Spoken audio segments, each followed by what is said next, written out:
پانی کا گھڑا سر پر اٹھا کر آ رہی تھی اور وہ عشق الہی سے تپ رہی تھی۔ ادھر اس کا خاوند غصے کی آگ سے جل رہا تھا۔ اس نے کوئی سوال کیے بغیر ہی گھڑے پر زور سے ڈنڈا مارا اور وہ ٹوٹ کر گر گیا، مگر پانی گھڑے کے بغیر ہی اپنی اصل حالت میں بدستور سر پر معلق رہا تھا۔ اس نے پانی گھر پہنچایا، چنانچہ گھر کے تمام برتن پانی سے بھر دیے اور پانی پھر بھی بچا، جسے صحرا میں ایک جگہ پر پھینک دیا اور وہاں پر ایک تالاب بن گیا۔ اس جھیل کا نام لل تراگ پڑ گیا ہے۔ اور ناظرین، آپ کو بتا دیں کہ لل تراگ موضع پامپور کے مرکز میں محلے درنگبل میں واقع ہے، جس کی لمبائی 250 فٹ، چوڑائی 500 فٹ اور گہرائی 4 فٹ 8 انچ کے قریب ہے۔ اس کی موجودہ حالت بوجہ عدم توجہی پامپور ٹاؤن ایریا کمیٹی خستہ اور افسوسناک ہے، اور اگر اس وقت دیکھیں تو اس وقت اس کی شکل ایک جوہر کی ہے، اور بتایا جاتا ہے کہ یہ تالاب آج تک کبھی نہیں سوکھا ہے۔ لل مستور نہیں رہ سکی اور دیوانگی کے حالت میں گھر سے نکلی تو صحراؤں اور جنگلوں میں اوریان و گریاں دیوانہ وار دوڑتی پھرتی رہی۔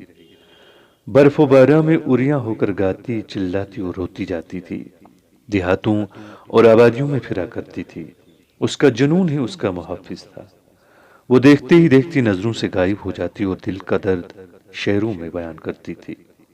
ان کے کلام کو للواہ کہتے ہیں۔ وہ روحانی فلسفہ اور گیان یعنی معرفت کی مجسمہ بھی، جس کے کلام کا آج دنیا کی مختلف زبانوں میں ترجمہ بھی ہو چکا ہے۔ چونکہ اس زمانے کی زبان سنسکرت آمیز تھی، اس لیے آج للواہ کو کشمیری میں ترجمہ کیا گیا ہے۔ اسی زمانے میں حضرت سید جمال الدین مخدوم جہانیہ جہاں گشت کل صلہ سرا کشمیر میں تشریف آور ہو چکے تھے۔ لل عارفہ رحمۃ اللہ علیہ ہرپورہ تک ان کے استقبال کو گئی تھیں، اور تعجب یہ کہ دونوں بزرگوں نے ملاقات کے دوران اپنی اپنی زبان میں بات کی۔ سوال اور جواب اپنی اپنی زبان میں ہو رہا تھا، اور وہ بغیر کسی مترجم کے ایک دوسرے کے خیال سمجھتے تھے۔ حضرت مخدوم رحمۃ اللہ علیہ نے لل عارفہ رحمۃ اللہ علیہ کی دیوانگی، بے قراری اور اضطراب کو دیکھا تو دلاسا دیتے ہوئے سمجھایا تھا کہ دیوانگی اور شوریدہ پن پر قابو رکھنے کی ضرورت ہے۔ تمہارے مربی و مرشد حضرت حسین سمنانی رحمۃ اللہ علیہ جلد ہی آئیں گے، اور تم ان کے آنے تک صبر سے کام لیں۔ وہ آئیں گے اور تم کو منزل مقصود تک لے چلیں گے۔ پھر لل پیر کے انتظار میں رہیں، مگر بے تاب اور بے قرار تھیں۔ آخر جب حضرت سید حسین سمنانی رحمۃ اللہ علیہ نے ادھر کا رخ کیا تو لل 7 پڑاؤ تک استقبال کو گئیں اور ان سے ملی تھیں۔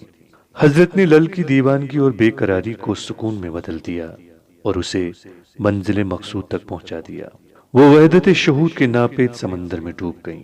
کہتے ہیں کہ لل نے ایک دن ایک آدمی کو نفی الاثبات یعنی لا الہ الا اللہ کے ذکر میں مشغول پایا، جو ذکر کے دوران سر اور جسم ہلاتا تھا۔ لل نے پوچھا کہ کیا کرتے ہو؟ ذکر کرنے والے نے جواب میں کہا، نفی الاثبات۔ عارفہ بولی کہ یہ نفی الاثبات نہیں۔ اس آدمی نے پوچھا کہ پھر یہ کیا ہے؟ عارفہ کے ہاتھ میں مٹی کے 2 تھالیاں تھیں۔ انہوں نے ایک تھالی پاؤں کے نیچے رکھی اور دوسری سر پر، پھر لا الہ الا اللہ بولی اور سر کی تھالی پاؤں کی تھالی سے مل گئی۔ لل عارفہ بھی غائب ہو گئیں۔ پھر اس آدمی کے کانوں میں الا اللہ کی آواز آئی، اور اسی کے ساتھ ہی لل عارفہ رحمۃ اللہ علیہ بھی برابر کھڑی تھی، گویا نفی سے غائب اور اثبات میں موجود ہوئی۔ کہتے ہیں کہ حضرت لل عارفہ رحمۃ اللہ علیہ شری کھنڈ سادھو کے مندر میں داخل ہو گئیں اور مورتیوں کے سامنے پیشاب پھیرنے کی صورت میں بیٹھ گئیں۔ برہمن نے گھبرا کر ڈانٹا کہ یہ بھگوان کا گھر ہے۔ لل رحمۃ اللہ علیہ نے پوچھا تو مجھے وہ جگہ دکھاؤ جہاں ایشور نہیں اور میں پیشاب کروں۔ یہ سن کر شری کھنڈ لاجواب ہو گیا۔ ایک دن ایک پنڈت اپنے جسم پر مٹی مل کر نہا رہا تھا۔ لل وہاں سے گزری تو پنڈت سے پوچھا، یہ کیا کر رہے ہو؟ اس نے جواب دیا کہ جسم کو پاک کر رہا ہوں۔ لل نے پوچھا کہ اگر ناپاکی سے بھرے ہوئے گھڑے کو باہر سے مٹی مل مل کر برسوں دھوتے رہیں گے، پھر کیا وہ پاک ہو جائے گا؟ یہ باتیں سن کر پنڈت ہوش میں آیا اور اس فضول کام کو ترک کیا۔ اس طرح لل فلسفہ حق بیان کرتی تھی اور آسان الفاظ میں حقیقت سمجھا دیتی تھی۔ ناظرین، آئیے اب ہم لل عارفہ رحمۃ اللہ علیہ کے مزار پر جاتے ہیں جو کہ بج بہاڑا قصبے میں موجود ہے۔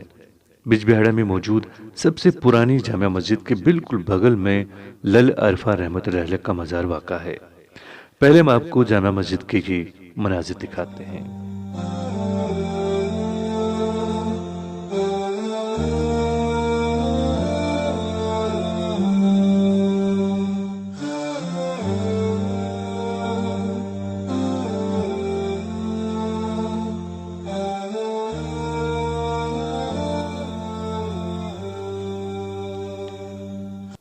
اور یہ رہا ناظرین لل عارفہ رحمۃ اللہ علیہ کے مزار کا باہری حصہ جو کہ جامع مسجد کے بالکل ساتھ تعمیر کیا گیا ہے۔ اب ہم اس کے اندر داخل ہوتے ہیں اور آپ کو اندر کے مناظر دکھاتے ہیں۔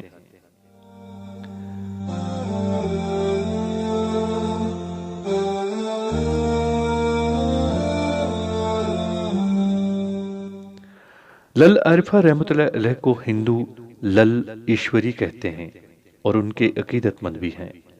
مسلمان مانتے ہیں کہ وہ ہندو گھرانے میں پیدا ہوئی تھیں اور بچپن بھی ہندوؤں کے ساتھ ہی گزارا تھا، لیکن جب ان کو معرفت حاصل ہو گئی تو پکی مسلمان ہو گئی تھیں اور وہ بت پرستی سے متنفر اور بیزار تھیں۔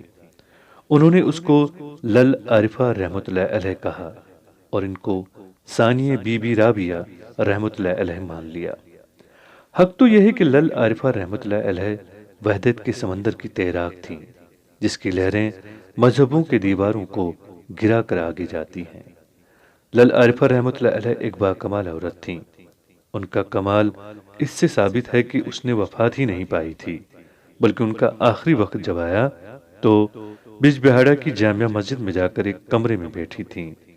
یہاں اچانک ایک شعلہ بن کر اوپر اٹھیں اور فضا میں غائب ہو گئی تھیں۔ اس کے بعد ان کو کسی نے نہیں دیکھا ہے۔ یہ بھی مذکور ہے کہ لل عارفہ رحمۃ اللہ علیہ نے مٹی کے 2 برتن مانگے اور ان میں چھپ گئیں، تو جب ان برتنوں کو ایک دوسرے سے الگ کیا گیا تھا تو اسے غائب پایا گیا تھا، گویا وہ جسم کے ساتھ چلی گئی تھیں۔ تو ناظرین، شیشے کے اندر یہ جو مزار آپ دیکھ رہے ہیں، بتایا جاتا ہے کہ یہاں مٹی کے وہ برتن دفن ہیں جن میں آخر میں لل عارفہ رحمۃ اللہ علیہ چھپ کر غائب ہو گئی تھیں۔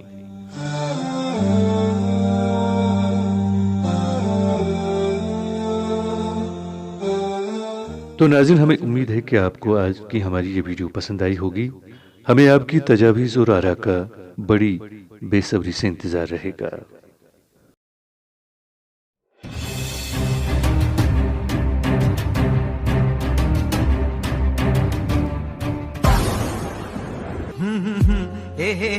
آہا ہا ہا، یہاں کل کیا ہو جس نے جانا۔